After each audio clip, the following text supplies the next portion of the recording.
Adam Aberdeen here to teach you about EMS and how to use an EMS device.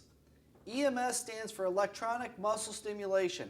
EMS is commonly used by physical therapists in post-surgical or post-injury situations to help rehabilitate a muscle. EMS works by contracting and relaxing a muscle, biologically allowing oxygen nutrients to get into the muscle and expelling that lactic acid. To set up your TENS unit or your EMS unit, the first thing you're going to do is plug in your batteries. Once your batteries are in place, you can turn on your device and set your settings. In a post-injury situation, you're going to want to have more conservative settings than aggressive settings. You want baby steps to recovery. So in doing so, you're going to adjust your frequency all the way up. Your frequency is denoted by an HZ. Next, you're going to adjust your pulse width all the way up, and your pulse width is denoted by a little US. You're going to set your device to normal mode. Sometimes it's called constant mode. And you're going to set your treatment timer. Treatment timer should be set to anywhere from 20 to 40 minutes. You don't want to go too long because just like in the gym, you can exhaust or fatigue a muscle. Especially after a post-surgical situation or post-injury setting, you want baby steps to recovery like I mentioned, so you can use it for 20 minutes 2 to 3 times a day.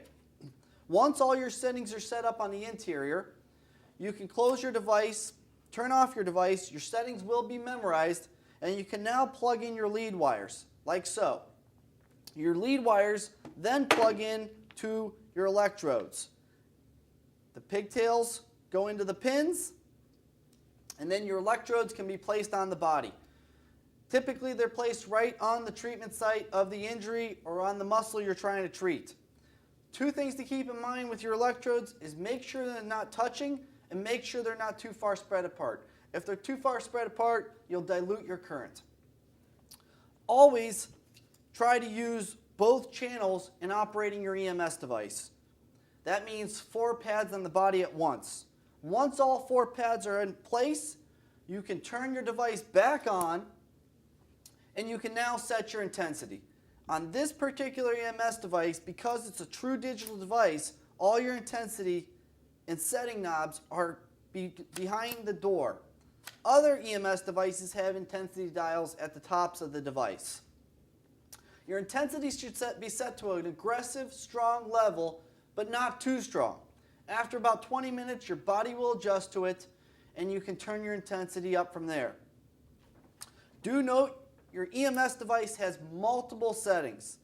It's got 11 different modes, such as myorelaxation, strengthening, tonify, muscle relaxation, improvement of range of motion. The EMS device, you should try each of those modes independently of the next so that your body gets a feel for the stimulation and or type of goals you have in using your EMS device. Likewise, there's other settings within your EMS device that can be explored as well, but the main thing to keep in mind is to start your body in a starter setting and then progress and experiment from there. The EMS is an all-around muscle rehabilitation system. You can use it for muscle recovery, muscle stimulation, strengthening, or toning. If you're an athlete or have recently suffered from an injury, an EMS is a must-have.